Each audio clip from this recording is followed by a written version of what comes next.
okay?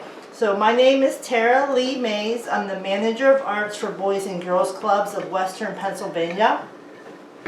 And my job there is a big one. I'm trying to build comprehensive art program for the Boys and Girls Club. So I'm going to build visual arts, culinary arts, musical arts, performing arts, every kind of art. We're going to start at create a foundation. Believe it or not, a lot of these programs didn't really exist in these older organizations, as a formal program. So, anyways. Today we're going to do culinary arts with Cyber Reach School. I'm very excited. This is my very first virtual teaching experience. Okay, we are going to make Vietnamese spring rolls. Okay, fresh spring rolls. When somebody says fresh spring rolls, that means it's kind of not cooked. It's not fried. It's made with rice paper. Okay, let's see if I can show it to you. Oops, oopsie. Okay, so these containers, when you buy them, are a little tricky, so you have to use a knife to break the seal. Okay. You always want, when you use a knife, you always want to push it away from your body. You never want to like pull toward your body. Okay. This is the proper way to hold a knife. I'm not sure if any of you have seen this before, but a lot of people will hold their knife like this, with their finger on the edge, and that works pretty well, like when you're at home. But if you're going to go into the culinary profession, which some of you might, you can actually take your knife and hold it with your fingers like that and wrap your whole hand around your blade, okay, so that you don't lose control. Okay, you have total control of that knife. When you do the one finger thing out here, you lose one finger of control on your knife. You just need to really have a sure hand on your knife.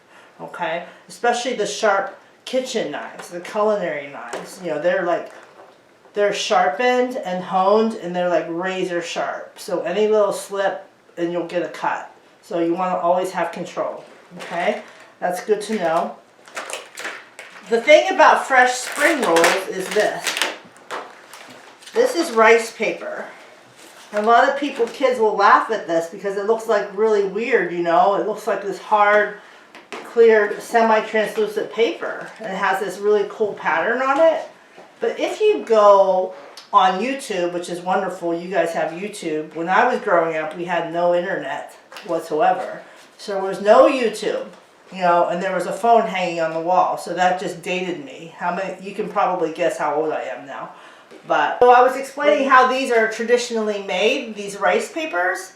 So they take the great big bamboo, sort of flat, roundish vessels, and they put it down into the water deep, and then they bring it up through all that cloudy color. And that cloudy stuff is rice starch and rice particles, and that lays on the bamboo, and then they dry it or cook it or heat it somehow. I'm not sure of that part, but and then it comes out like this. And then that's why you have like this pattern on it. Can you guys see that?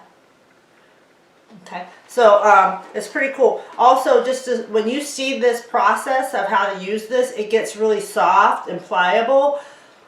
Cake decorators will take these rice papers, and artists who use food products as artwork, I do, you can actually lay this on wax paper and make shapes and fans and waves, and you can add food coloring or acrylic paint, and it actually gets hard again, and you can make art out of rice paper. Alright, so we have peppers here. These are sweet peppers.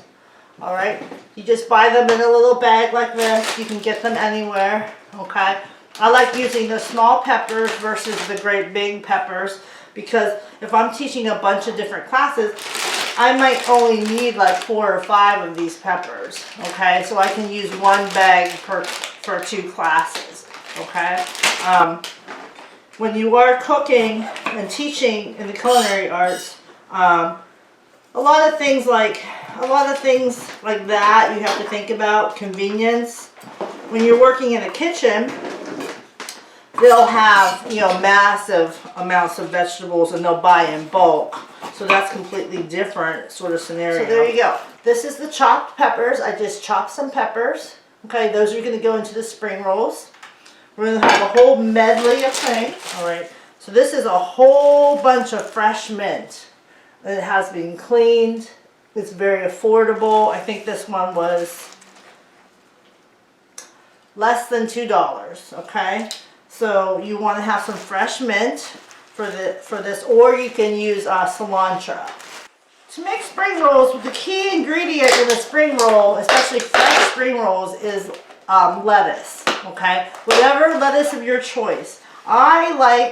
Personally, I like to use butter lettuce, but I bought some spring mix, which is also very nice, okay? And I'm going to clean a handful of this before we even go any further. Now these, when you buy containers like this, they say that this has already been cleaned, okay? I never believe them, okay? And I would suggest that you go through your lettuces and clean them, okay? You can use a salad spinner. You can just use a little strainer, which I'm going to use. Because if you don't clean your lettuce, you know, there might be like a little bit of silt or dirt, especially down at the end of the lettuce leaf. There might be a lettuce piece that's gone bad. You ever seen a piece of slimy lettuce? You know, you don't want to eat that, okay? And there also might be slugs. Slugs are nature's gift, you know, and they love lettuce. So sometimes you'll see a slug in there. So you need to clean your vegetables. Now, so I got my lettuce. Here's another ingredient we're going to use. This is called tofu, okay? This is a bean curd product, okay? So it's made from, I'm sorry, a soy product, okay? Which is soybeans. And it's made into kind of a bean curd. And then it becomes tofu. And I always use the firm tofu. But this is what it looks like. Sorry. Right here. And you can even make your own tofu. Let's go back over what we have so far. We have the rice paper. We have lettuce right here. We have peppers. We have tofu. Now here's another thing we're going to put into our spring rolls today. You can make a spring roll with any protein you like I said.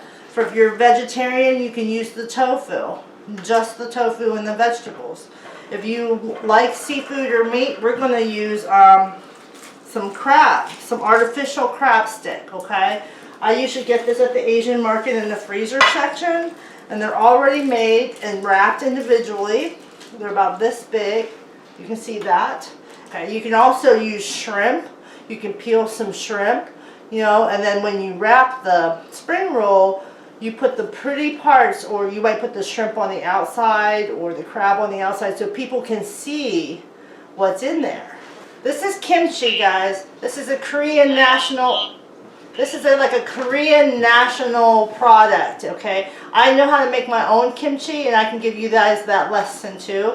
But this is a fermented cabbage, Napa cabbage product, and it has red pepper flakes in it. And it's a little bit spicy, but it's a flavorful spicy. It's not like eating Tabasco sauce, which is more fumey.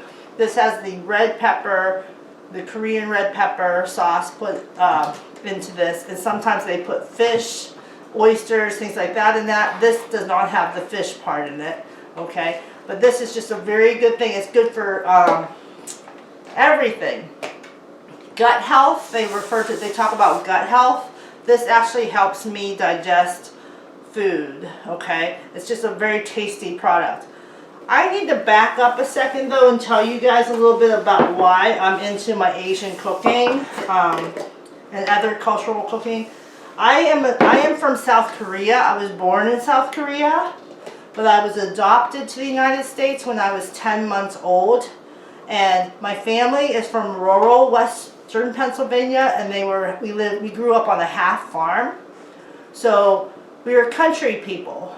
And my mom would go to the farm nearby and get like fresh milk from the cow with like cream on top, you know, and we would butcher our own animals and we would do all that, and that was great. the one thing that she didn't realize, and that I also didn't realize and learned about later, was that I was semi-lactose intolerant. So for when I was young, I always had a stomach ache. I had a stomach ache for my whole young life, okay? And nobody back then talked about lactose intolerance, you know, not being able to eat a lot of dairy.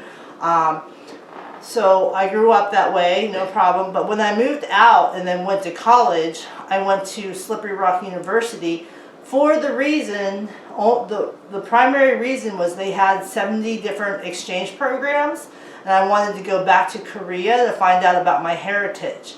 When I went back to Korea, guys, here's what happened.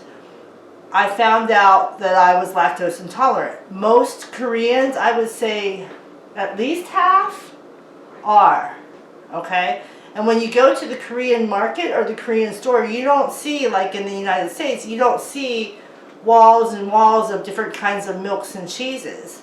Their supply of dairy is much smaller in variety than ours because they don't drink it. They don't eat a lot of dairy or drink a lot of dairy. They do a lot of rice products. They do a lot of everything else but dairy. Here's the thing. I found out that that food works for me.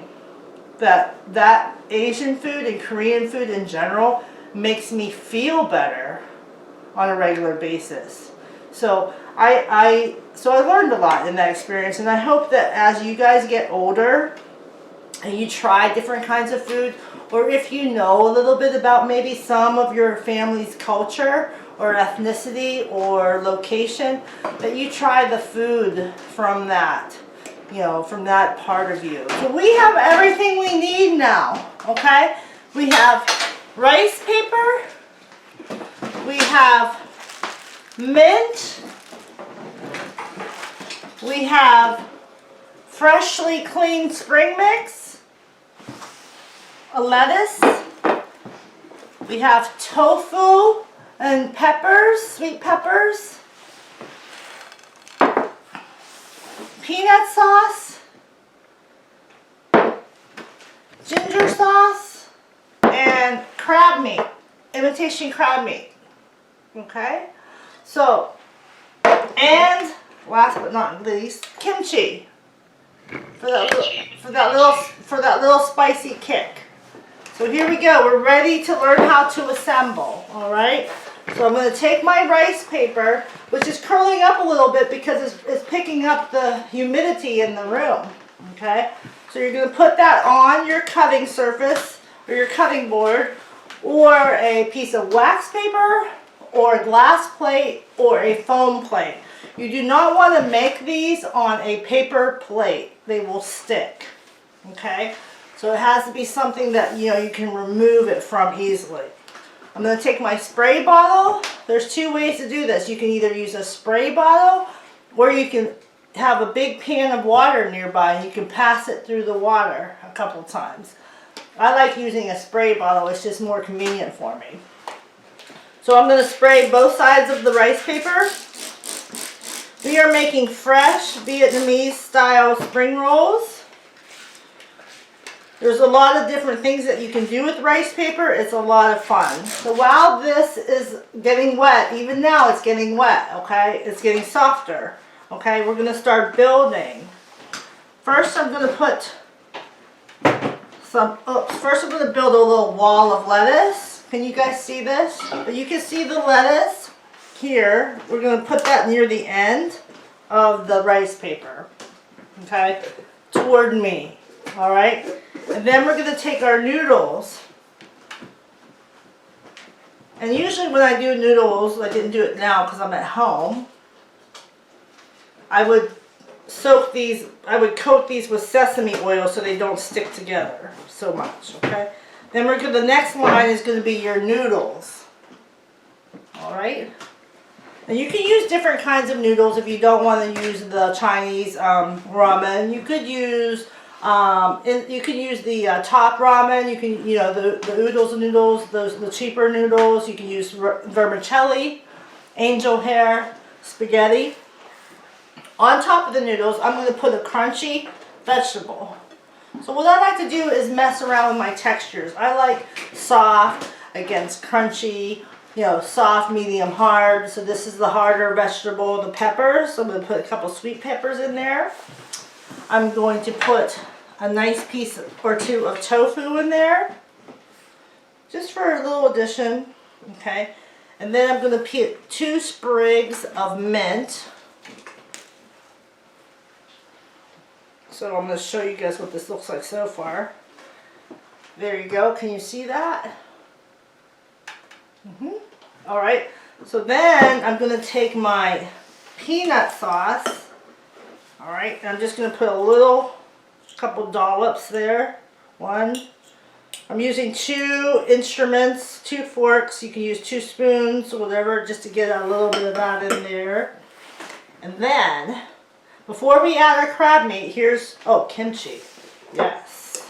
You can't forget about our kimchi. We're going to put 2 little pieces of kimchi, or 1 thick piece of kimchi in here. This will work. Right here. Before we add our protein, which is the crab meat, the meat protein. Now, if I was in class teaching this in person, I would be most likely wearing gloves. You know, I would not be using my own utensils, all kinds of different things. Because this is virtual, it's totally different. So then I'm going to take my wrapper. If you can see me lifting up this end, I'm going to take my wrapper. It's very soft now, and I'm going to roll it over that side. Okay, I'm going to pick this up to show you a little bit better. So I took the edge and, okay, I rolled it over. Now I have a rice paper wall right there, and that's where I'm going to put my crab. If I was using shrimp, that's where I would put 3 beautiful pieces of shrimp, because that's what people are going to see. You want people to see what they're going to be eating. Okay, so there's that. And then we're going to tuck like a burrito. Pull in the ends.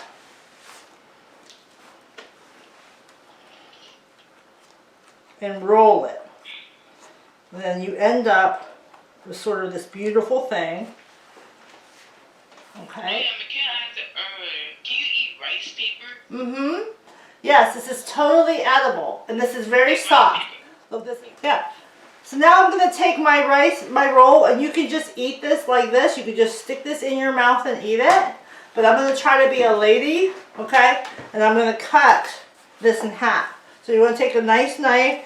You're not going to like chop it. You're going to very gently, well, maybe in this case we're going to chop it. Never mind. I did have to chop that one because it's hard to saw through this, okay?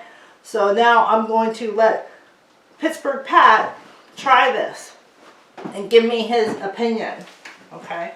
So go ahead and give me your opinion. Pittsburgh Pat, just eat it up. No. This is edible, right? Yeah.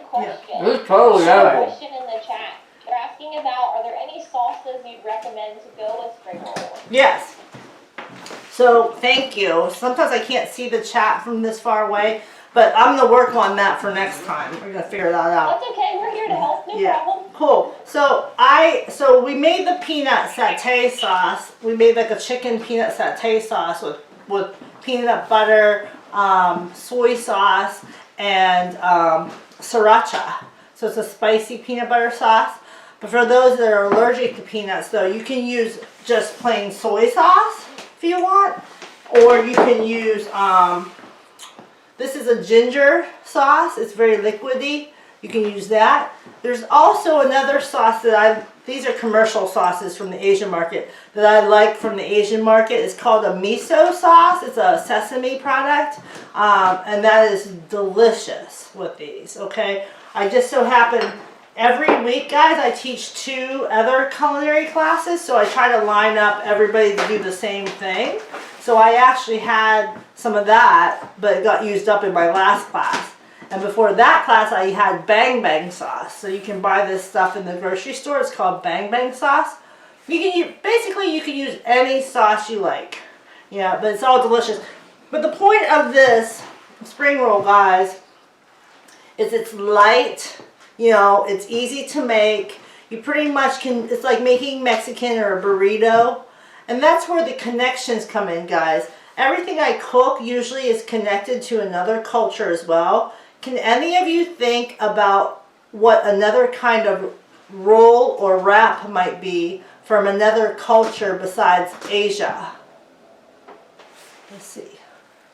Burrito, yes, for Mexico, Latino. Is there anybody else that have one in their mind? Tacos in Mexico. Huh? Tacos from Mexico. Tacos from Mexico, yes. Burritos, tacos, enchiladas, all of those from Mexico. China. Yep, Or Tokyo. yep. There's China, there's egg rolls. Okay, so when you go to the store, there's lots of different rolls, things that you can roll it in. There's sushi maki, which is seaweed rolls, rice rolls. In Europe, they make a lot of rolls with meat. It's called, what was that called from Germany? Rouladen. Rouladen, yeah, rouladen. There's just so many different kinds of rolls, and it crosses all cultures. Like when we do a dumpling lesson, you'll learn about the dumplings from all over the world.